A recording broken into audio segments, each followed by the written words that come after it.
Welcome to Resistance Chicks. We're your hosts, Leah and Michelle. Today is May 2nd, 2017, which means that yesterday was, I know I said that in the last segment, but Mayday. Mayday, so we want to bring you more We had Mayday all over the world. I gotta tell you guys, if you don't recognize the globalists are behind all this junk because it's happening in every single country, then you're blind. Take your blinders off. This is globalists trying to get us all up in arms and trying to keep the anger going and the violence. I hate Trump. I hate them. I hate them. Well, I want to go unfortunately, and smash while your window in. we are covering this, they actually want us covering this because while we're covering this and looking at all this stuff, they're over here doing all kind of illegal stuff. Do not understand, comrade. The reason that we're covering this is because we still can't get to the information there, so we just figure we have to keep on covering. So every time like WikiLeaks, like Vault 7 and everything, they're like, oh, new protest. Let's just get these kids to blow something up, and then we're going to talk about it, get everybody mad about it, and it'll cover up whatever else. I mean, anybody talked about Susan Rice lately? No, another protest, right? Exactly. A rally turned violent in Portland after riots broke out with angry demonstrators throwing rocks, lead balls, and even full cans of soda yesterday. At least 25 people were arrested. Various charges include arson, vandalism, and assault. Dan Springer's live in Seattle with the very latest. Right, Dave? More about exactly what happened. Yeah, hi Shannon. There were Mayday protests for immigrant rights and for workers' rights all over the U.S. yesterday, but once again, the bulk of the violence broke out right here in the Pacific Northwest.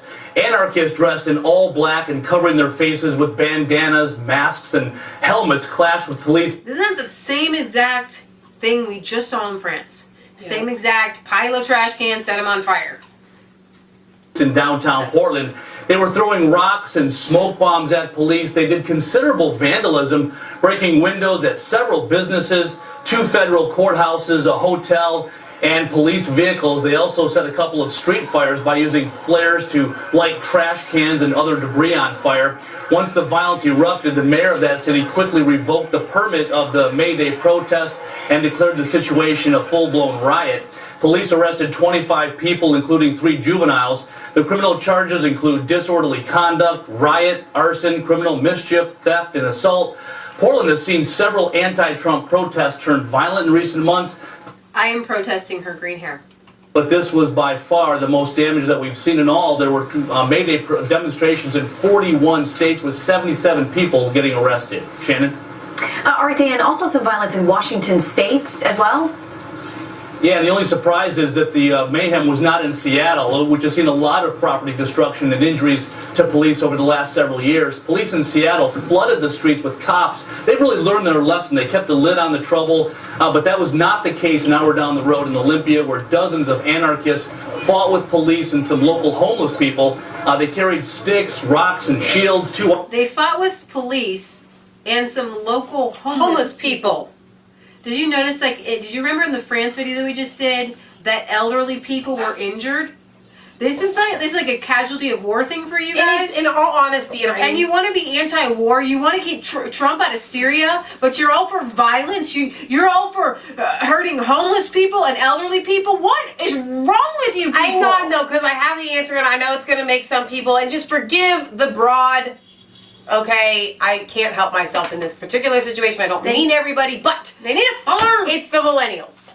And they have been raised without parents at home to teach them right from wrong, to teach them to respect the elderly, to teach them to respect the homeless. Okay? To teach them how to get their anger out in a way that would make Martin Luther King Jr. proud. Put on your suit. We go back to the whole tie. Daycare issue where these kids are with taken your head held high. out of a loving, protected environment. They don't know how to get their point across other than biting. And you have these biting kids in daycare, and all these kids right here bit somebody in daycare. Every last one of them, I can guarantee you. Now, not every kid that went to daycare bites. Not every kid that went to daycare is here. But all of these kids went to daycare and bit somebody. Okay? So I'm saying they were raised without their parents to teach them right from wrong because they were raised by the state. Actually, I know this for a fact. You cannot argue with me. I know a young lady. She was beautiful. She was wonderful. I watched her grow up. I gave her guitar lessons. She's just such a pure young lady. But she got involved with. She went to daycare. Okay. She would talk to me. I had no mommy. I went to daycare from the time I was an infant, and she didn't have the connection that she would tell me. I don't have a connection. Okay, I felt alone. I felt abandoned, and I didn't feel like I was wanted. And so she found this group in high school, and they would go around and they would laugh how they would deface things, and I was like, you can't just go to the park and marker over everything and scrape your name into things and oh, it's no big deal, it's public property. Well, guess what? When you become an adult, you realize that you paid for that public property. Exactly. And so when you deface it, it comes out of the pocketbook of the people, which is you. So then they start doing other little things and other little things, and they're smoking at like 13 and 14, and it's just, yeah. Officers got Fear, hit with flying dependency. rocks, Lord of the but their Flies. injuries were thankfully minor. They carried signs like "Become ungovernable" and "Delete the port." They broke windows in businesses and at banks.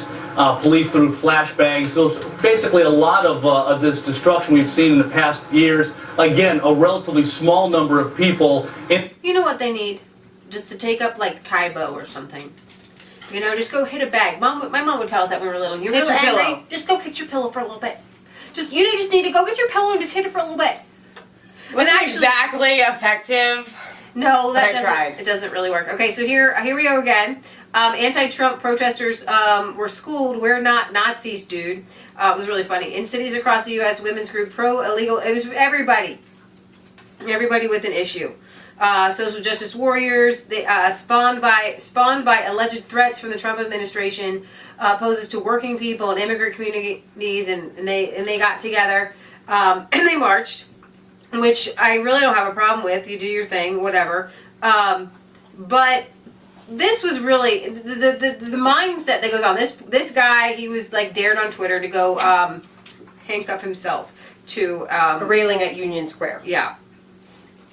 Someone on Twitter dared me to come here. Racist out! Racist out! Racist out! Racist out! Racist out! Racist out! So it's like, again, with the xenophobia, homophobia, fascist, Nazi, and it would be very helpful if the people on the left would stop calling people who voted for Trump racist, homophobic, Nazi, xenophobic, any phobie dobies. Okay? Here's the thing, you know you what? guys. I can be arachnophobic. Okay? That you Get to can the call me arachnophobic. Just call me arachnophobic every You day. are Every day. arachnophobic! Alright, so just to remind people, Lee and I didn't vote for Trump. But in our circle of people, pretty much everybody that we know did. We're from Ohio. Remember Okay. how people were saying that it might go either way? We knew straight up. So I want to tell you something. Everybody that we know practically, this is a broad brushstroke here, but practically everybody that we know voted for Trump. I don't know one homophobic, xenophobic, Nazi, what was the other one? Racist. I don't know, none of those people in all of Ohio that I know qualify as that, okay? We didn't vote for Trump, so we're not, obviously you can't label us as that. I don't know, whatever you want to call us, but you can't just go labeling people things when you have no idea. Everybody, I've noticed that the progressives and the lefts were upset about a video that I shared with Tucker Carlson that talked about leftist professors not being tolerant. And so they immediately, everything went up on the back of their necks and said, not everybody on the left is intolerant. Now, probably the best thing to do with that would have been, I realize that in colleges and universities across the whole country, that they do discriminate against right wings, creationists. I don't know, straight white males. Christians, any kind of talking. If you mention that maybe a woman might want to grow up to be a stay-at-home mom, it's not tolerated very well. These we can't really discuss things like this. It's not really open. So the best thing to do is say, I realize that, we're not really open, but we're going to try to be. And I think that I know that people on the right use labels and they get really angry and they get really frustrated because Everybody on every side gets angry because everybody's hurling But insults. I will tell you what, Christians across the entire globe are the most persecuted religion on the face of the planet. right now. I mean, they're being killed, their heads are being beheaded, and it almost becomes a racist thing or something to even speak about it, because those who are killing Christians are Muslims. And I say that, and of course everybody shuts the door and they run away and they hide. Not our current viewers, but there is... Other Christians aren't killing other Christians. Other Christians aren't killing Muslims. Buddhists aren't killing Christians. Hindus. Hindus aren't killing Christians. Hare Krishna, Hare Krishna, I'm cool with Krishna.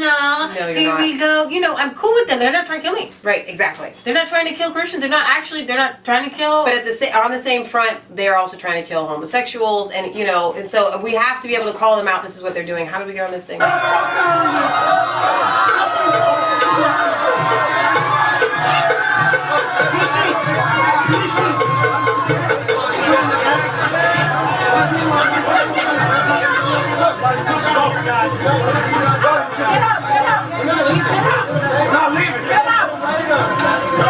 You're not welcome here. You're just no, you don't see Puerto Ricans. You Nazi, you Nazi, you Nazi. You put on a Trump Make America Great hat and somehow it makes you a Nazi. That your argument is already moot. But you don't even know what a Nazi is. I mean, come on. Trump is with Benjamin Netanyahu more than any other nation, more than any of the leftists. But they don't like Israel themselves anyway. You guys are the Nazis. Not you guys. You know what I mean. These people. Let me say these people. A lot of them don't like Israel. They love Palestine. Right. Get the fuck out! You keep using that word. I don't think it means what you think it means.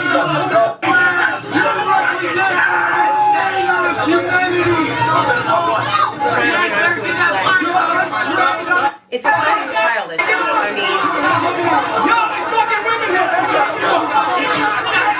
So I am not saying that either side is in the right or either side is in the wrong here.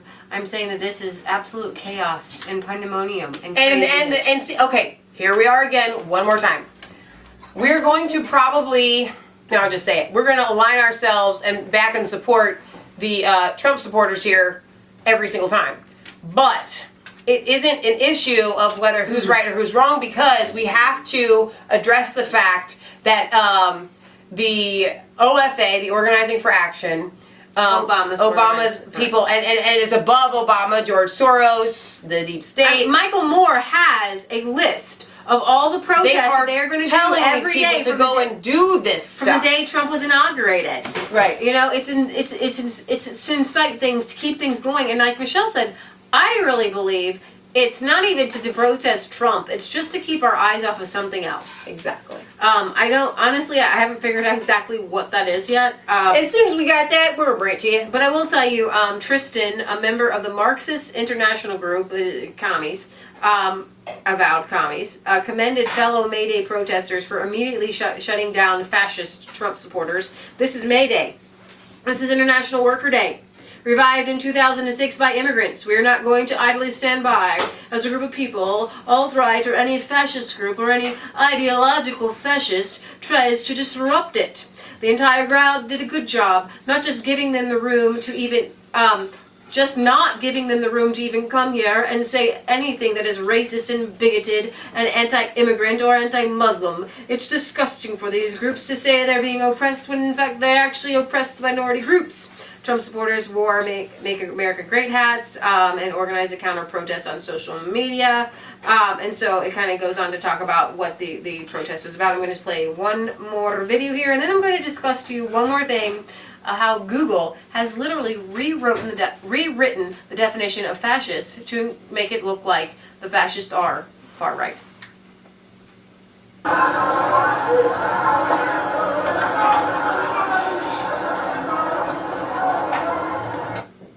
Okay, so these aren't actually the Trump supporters. I have to tell you, Trump supporters are not in the streets right now.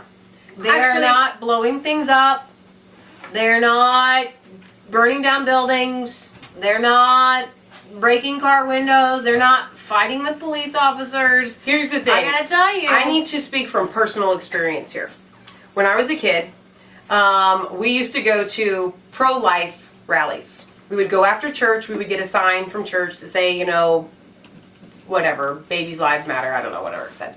And we would go, and there would be, like, on one street, there would be the pro-life parade. And on another street, there would be the pro-choice parade. And we would stand there with signs. And we would have people that were pro-choice. And I'm just telling from experience here. I'm not saying this qualifies for everybody. I'm just saying this is what happened to me in my life. You can't argue with that. We would have the pro-choice people come, and they would get up in our faces, and they would be very loud. They would be very obnoxious. They would be very offensive. And my sister and I were young at the time. And we would be peaceful, and we would stand there, and we would sing hymns. And this went for everybody that was pro-life. And then on the pro-choice parades, you would see very obscene, grotesque images of women having abortions with hangers and things like that. And so there is a difference in the mental ideology of how we go about our protests. And one of our friends, she was like a youth minister or something like that. She said that somebody picked up a pile of horse poo and threw it on her husband. Now, actually, we're farmers now. It's actually not that big of a deal. But back then, it was like, ooh, poo, gross. And dog poo would be a lot worse. Horse poo's not that big of a deal. So then maybe they were a farmer, like, is that big for me? It might be big for you. So it's kind of funny that way. All right, you guys, so this is Leah Michelle signing off for Resistance Chicks, where it's not just a conspiracy theory. If it's the truth, don't forget to like, comment, and subscribe to Mass Faith 3 and Resistance Chicks. Ring that bell for notifications. Find us on Facebook. Follow us on Twitter. We love you. God loves you. And this rounds off our videos for today. They'll probably not get up until tomorrow, but we love you anyway, and you love us. So many hours of viewing for you people. How are you going to get through them? I don't know. They get upset at us, actually. They're like, I can't keep up. There's too many hours. Too much time. I can't. I don't want to miss an episode. Maybe we're going to film tomorrow. I haven't got time. I don't know. We'll see. Okay. We love you. God loves you. Bye-bye. God bless.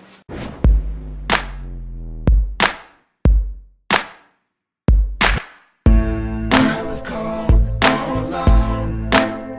No place for